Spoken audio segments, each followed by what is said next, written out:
کرۂ ارض ایک ویرانہ تھا، سنسان اور تاریخ ویرانہ۔ پھر حکم خداوندی سے روشنی تخلیق ہوئی اور تاریکی کا وجود اس سے الگ ہو گیا۔ اس طرح دن اور رات پیدا ہوئے، صبحوں اور شاموں کی حد بندی ہوئی، اور ستارے اور سیارے اپنے اپنے کاموں میں لگ گئے۔ اب زمین و آسمان سج چکے تھے، کائنات ترتیب پا چکی تھی۔ بیکراں افلاک پر کروڑہا نوری فرشتے خدائے ذوالجلال کی تسبیح و حمد میں مصروف تھے، لیکن اس وحدہ لا شریک کی قدرت کسی چیز کی کمی محسوس کر رہی تھی۔ ابھی اس کا کھیل ادھورا تھا، ابھی اس کا شاہکار درجہ عتم کو نہیں پہنچا تھا۔ وہ زمین پر ایک نائب مقرر کرنا چاہتا تھا، ایک خلیفہ اتارنا چاہتا تھا، ایک ایسی ہستی کو وجود میں لانا چاہتا تھا جس میں لاچاری اور اختیار کا حسین امتیاز ہو، جو اس کائنات کی افضل ترین مخلوق سمجھی جائے۔ پھر ایک روز اس ذات باری تعالیٰ نے جبرائیل علیہ السلام سے کہا، جا زمین پر اور ایک مشت خاک لے کر آ۔ پروردگار کے حکم پر جبرائیل علیہ السلام آسمانوں سے زمین پر اترے اور ایک مقام سے مٹی حاصل کرنا چاہی۔ یہ وہی مقام تھا جہاں اب خانہ کعبہ ہے۔ زمین خوف خدا سے لرز اٹھی، جبرائیل علیہ السلام سے کہنے لگی، اے خدا کے مقرب فرشتے، کیا کرتے ہو؟ جبرائیل علیہ السلام نے کہا، رب ذوالجلال تیری خاک سے ایک وجود پیدا کرنا چاہتا ہے جو تجھ پر اس کا نائب بن کر رہے گا۔ زمین پکاری، اے جبرائیل، تجھے خدا ہی کا واسطہ ایسا نہ کر۔ اس وجود سے جنات کی طرح کوئی سرکش اور نافرمان مخلوق پیدا ہوئی، اور اس مخلوق پر خدا نے اپنے عذاب نازل کیے، تو یہ عذاب بالواسطہ مجھ پر بھی نازل ہوں گے۔ میں سیلابوں کی زد میں آؤں گی، زلزلے مجھے پھاڑیں گے، اور قحط سالیاں مجھے اجاڑ دیں گی۔ حضرت جبرائیل علیہ السلام کو زمین کی داد و فریاد پر رحم آیا، اور وہ خاک لیے بغیر واپس چلے گئے۔ انہوں نے جا کر خدائے ذوالجلال کے حضور صورتحال احوال بیان کی۔ خدا نے حضرت میکائیل علیہ السلام کو اسی غرض سے زمین پر بھیجا، مگر وہ بھی زمین کی منت و سماجوں پر واپس چلے گئے۔ پھر حضرت اسرافیل علیہ السلام حکم خداوندی پر آسمانوں سے زمین پر اترے۔ زمین نے ان کے سامنے بھی گریہ و زاری کی۔ حضرت اسرافیل علیہ السلام نے بھی خدا کے پاس واپس آ کر اپنی معذوری ظاہر کر دی۔ تب رب ذوالجلال نے حضرت اسرائیل علیہ السلام کو زمین سے خاک کی مٹھی لانے کا حکم دیا۔ اسرائیل علیہ السلام رفعت افلاک سے کرۂ خاک پر پہنچے، اور زمین کی ہزاروں منتوں سماجوں اور گریہ و زاری کے باوجود حکم خداوندی کے مطابق مختلف مقامات سے ایک مٹھی خاک جمع کی اور عرش معلیٰ پر خدا کے حضور پیش کر دی۔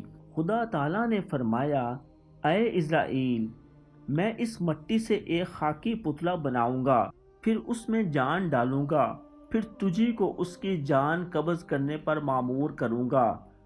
اسرائیل علیہ السلام نے عرض کی، اے رب العزت، ملک الموت کی حیثیت سے مجھے قافل نفرت جانا جائے گا، تیرے بندے مجھے برا بھلا کہیں گے۔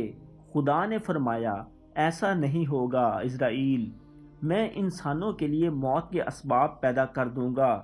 کوئی پانی میں غرق ہوگا، کوئی آگ میں جلے گا، کوئی بلندی سے گرے گا، اور کسی کی موت کا سبب بیماری ہوگی، تجھے کوئی ذمہ دار نہیں ٹھہرائے گا۔ پھر خدا نے اسرائیل علیہ السلام کو قیامت تک کے لیے اجل کی ذمہ داریاں سونپ دیں۔ دوسرے مقرب فرشتوں کو بھی ان کی طبع کے مطابق ذمہ داریاں سونپی گئی۔ خدا تعالیٰ نے اسرائیل علیہ السلام کی لائی ہوئی مٹی کو مکہ اور طائف کے درمیان ایک مقام پر رکھا، اور اپنی قدرت کاملہ سے اس پر باران رحمت کا نزول کیا۔ کچھ عرصہ یہ مٹی بھیگی ہوئی پڑی رہی، پھر خدا نے اس مٹی کے خمیر سے حضرت آدم علیہ السلام کا پتلا بنایا۔ 40 برس تک وہ پتلا بے جان و بے حرکت اپنے مقام پر پڑا رہا، یہاں تک کہ وہ سوکھ گیا، اور اس میں کھنکھناتے ہوئے برتن یا پختہ ٹھیکری کی آواز آنے لگی۔ اب خدائے ذوالجلال نے اس میں روح پھونکی۔ روح اس وقت تنگ و تاریخ پتلا خاکی میں جانے سے گھبرائی۔ خدا نے اسے 3 بار حکم دیا۔ آخر وہ حضرت آدم علیہ السلام کے سر کی جانب سے ان کے جسم میں داخل ہوئی۔ جہاں تک روح پہنچتی گئی جسد خاکی گوشت پوست میں تبدیل ہوتا گیا۔ آخر حضرت آدم علیہ السلام کو چھینک آئی اور با الہام الہی ان کی زبان سے الحمدللہ نکلا۔ جواباً اللہ تعالیٰ نے یرحمکم اللہ فرمایا، جس میں جان پڑتے ہی حضرت آدم علیہ السلام نے اٹھنے کی کوشش کی، جسے دیکھ کر اللہ تعالیٰ نے فرمایا خلق الانسان من اجل، یعنی انسان جلد باز پیدا ہوا ہے۔ جب خدا تعالیٰ حضرت آدم علیہ السلام کے جسد خاکی میں روح پھونک رہے تھے، لاکھوں فرشتے قطار اندر قطار کھڑے دلچسپی سے یہ منظر دیکھ رہے تھے۔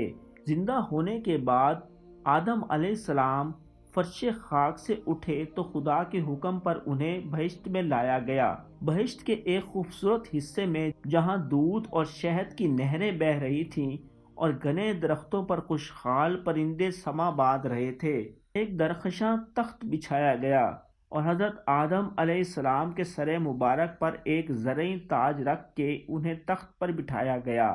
اللہ تعالیٰ اپنی قوت کاملہ سے جانتے تھے کہ آج ملائکہ کے ساتھ ایک اہم مکالمہ ہونے والا ہے، لہٰذا حضرت آدم علیہ السلام کو ہر آزمائش سے گزرنے کے لیے تیار کیا گیا۔ خدا تعالیٰ نے حضرت آدم علیہ السلام کو تمام اہم چیزوں کے نام سکھا دیے، اور یہ نام حضرت آدم علیہ السلام کے قلب و ذہن پر نقش تھے۔ فرشتے ابتدائے پیدائش حضرت آدم علیہ السلام سے آپس میں یہ کہتے آ رہے تھے کہ اللہ تعالیٰ جس خاکی پتلے میں جان ڈال کر اسے زمین پر اپنا خلیفہ بنانا چاہتا ہے، وہ اسے ہم سے زیادہ عزیز رکھے گا۔ آخر جس روز آدم علیہ السلام زندگی پا کر جنت میں جلوہ افروز ہوئے، ملائکہ کے دل کا ملال ان کی زبان پر آ گیا۔ انہوں نے کہا، اے باری تعالیٰ، آپ ایسے شخص کو اس زمین پر آباد کر رہے ہیں جو فساد اور خون ریزیاں کرے گا۔ کرۂ خاکی کا سکون اس کے ہاتھوں تباہ و برباد ہو جائے گا، حالانکہ تیری تسبیح و حمد کے لیے ہم ہمہ وقت موجود ہیں اور تیری عبادت میں دل و جان سے مصروف رہتے ہیں۔ اللہ تعالیٰ نے قدرے ناراضگی سے فرمایا، میں وہ مصلحتیں جانتا ہوں جو تم نہیں جانتے۔ اس پر ملائکہ پشیمان ہوئے، انہوں نے معافی مانگی اور خدا کے حضور توبہ کی۔ پھر اللہ تعالیٰ نے کچھ اشیاء فرشتوں کے سامنے رکھیں اور ان سے کہا، ان اشیاء کے نام بتاؤ۔ ہزاروں لاکھوں فرشتے مبہوت کھڑے رہ گئے۔ ان میں نہایت برگزیدہ فرشتے جبرائیل علیہ السلام، میکائیل علیہ السلام، اسرافیل علیہ السلام اور اسرائیل علیہ السلام بھی تھے۔ ان سے کوئی جواب بن نہ پڑا۔ آخر انہوں نے نہایت عاجزی سے کہا، اے قادر مطلق، ہمیں ان اشیاء کے نام معلوم نہیں، ہمیں تو وہی کچھ معلوم ہے جو تو نے ہمیں سکھایا ہے، بے شک تو بڑے علم اور حکمت والا ہے۔ فرشتوں نے متفقہ طور پر اپنی لا علمی اور عاجزی کا اظہار کر دیا، تو رب ذوالجلال نے حضرت آدم علیہ السلام سے فرمایا، اے آدم، اب تم ان چیزوں کے نام بتاؤ۔ آدم علیہ السلام نے حکم ملتے ہی تمام اشیاء کے نام فرشتوں کے سامنے بیان کر دیے۔ چونکہ آدم علیہ السلام کو زمین پر نائب بنائے جانے پر فرشتوں کو حیرانی ہوئی تھی اور انہوں نے خدا کی اس تخلیق پر اعتراضات کیے تھے، اس لیے خدا نے حضرت آدم علیہ السلام کی بزرگی و فضیلت فرشتوں پر ثابت کرنے کے لیے ذہن آدم کو کچھ مخصوص اشیاء کے ناموں کا علم عنایت کیا اور فرشتوں کو دکھا دیا کہ یہ پتلہ خاکی ہونے کے باوجود علم اور مرتبے میں ان سے عرفہ ہے۔ یہ تو آدم علیہ السلام کی بزرگی اور فضیلت کے اظہار کا پہلا طریقہ تھا، مگر اللہ تبارک و تعالیٰ نے ایک دوسرا طریقہ بھی اختیار کیا۔ تمام فرشتوں کو حکم دیا وہ آدم علیہ السلام کو سجدہ کریں۔ ملائکہ نے حکم کی تعمیل کی اور قطاروں کی قطاریں تخت زریں پر جلوہ افروز حضرت آدم علیہ السلام کے سامنے سجدہ ریز ہو گئیں۔ کچھ دیر بعد فرشتوں کو خدا کی طرف سے سر اٹھانے کا حکم ہوا۔ انہوں نے سجدہ ختم کیا تو یہ دیکھ کر حیران رہ گئے کہ عزازیل یعنی ابلیس نے خدا کے حکم پر آدم علیہ السلام کو سجدہ نہیں کیا۔ وہ نہایت ڈٹائی سے گردن اکڑائے کھڑا تھا۔ اللہ تعالیٰ کو عزازیل کی یہ حرکت سخت ناپسند ہوئی۔ اور اسے پہلی بار ابلیس کے نام سے مخاطب کرتے ہوئے فرمایا، اے ابلیس، کس چیز نے روک دیا تجھ کو کہ سجدہ کرے اس کو جسے میں نے بنایا اپنے ہاتھ سے؟ ابلیس نے کہا، اے خدا، میں آگ سے بنا ہوں اور یہ سڑے ہوئے گارے سے وجود میں آیا ہے، میں اس سے افضل ہوں، اس لیے اسے سجدہ نہیں کروں گا۔ ملائکہ دم بخود یہ گفتگو سن رہے تھے۔ ذات باری تعالیٰ کے جاہ و جلال اور غضب کا تصور ان کے اجسام پر کپکپی طاری کر رہا تھا۔ وہ سمجھ رہے تھے اس کے بارے میں کوئی نہایت سخت فیصلہ ہونے والا ہے۔ ابلیس ملعون اپنے اندر کی آگ اگل کر خاموش کھڑا تھا۔ در حقیقت ابلیس فرشتہ نہیں، جن تھا۔ اس کی تعمیر آگ کی تھی اور آگ کی خاصیت جلانا اور راکھ کرنا ہے۔ ابلیس نے ہزاروں برس خدا کی عبادت کی تھی، لیکن آج اس کی آگ نے خود اسی کی فضیلت کے پر جلا دیے تھے، اس کی بندگی کو راکھ کر دیا تھا۔ وہ دھتکارا ہوا اور پھٹکارا ہوا خدا کے سامنے کھڑا فیصلے کا منتظر تھا۔ آخر رب العزت کی صدائے جلیل افلاک میں گونجی، اے ابلیس، جنت سے نکل جا، تیری یہ ہستی نہیں کہ یہاں رہ کر سرکشی کرے، یقیناً تو ان میں سے ہوا جو ذلیل و خوار ہیں، تو مردود ہو گیا اور اب حشر تک میری پھٹکار میں مبتلا رہے گا۔ ابلیس کی ہٹ دھرمی عروج پر تھی، وہ سراپا شیطان بن چکا تھا۔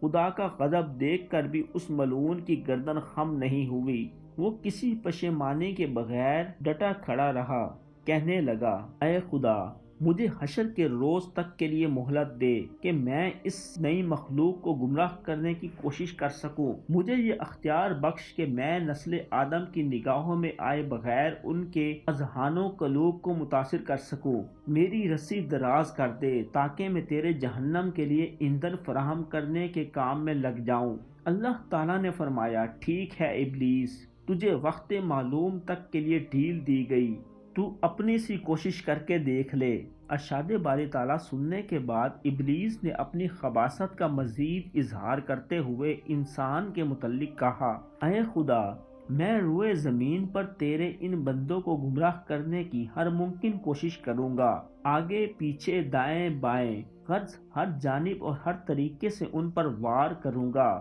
ممکن ہے کہ کچھ لوگ میرے ان حملوں سے بچ رہیں، مگر اکثر نشانہ بنیں گے۔ خدا تعالیٰ نے فرمایا، پس یہ ٹھیک ہے، میں ٹھیک بات ہی کہا کرتا ہوں۔ بنی آدم میں سے جو کوئی تیری پیروی کرے گا وہ تیرا ساتھی ہوگا۔ میں ان کے اعمال کی پاداش میں دوزخ کو ان سے اور تجھ سے بھر دوں گا۔